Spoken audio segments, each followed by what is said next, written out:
Pourquoi ton cerveau déteste les efforts inutiles? Tu connais cette personne qui court un marathon le dimanche matin, puis qui boit une bière avec ses amis l'après-midi, comme si de rien n'était? On pourrait croire que son corps est complètement vidé. Pourtant, son cerveau ne voit pas les choses comme ça. Une équipe de chercheurs menée par la psychologue Nathalie André propose une idée fascinante. Notre cerveau ne cherche pas à éviter l'effort, il cherche surtout à éviter l'effort qui ne sert à rien. Avant chaque tâche, il fait un calcul silencieux. Il estime l'énergie nécessaire, le temps, la fatigue, la douleur, la frustration, le risque, puis il compare tout ça aux bénéfices attendus. Si le bénéfice lui paraît suffisant, il mobilise beaucoup plus facilement les ressources nécessaires à l'effet à l'effort.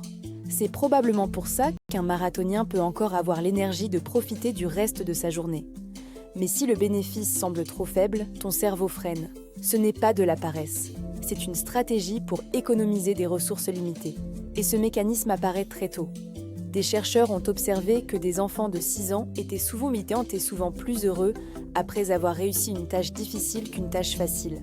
Probablement parce qu'ils avaient le sentiment d'avoir vraiment appris quelque chose. Alors, la prochaine fois que tu repousses une tâche, pose-toi cette question. Est-ce que tu manques vraiment de motivation? Ou est-ce que ton cerveau a simplement estimé que l'effort n'en valait pas la peine?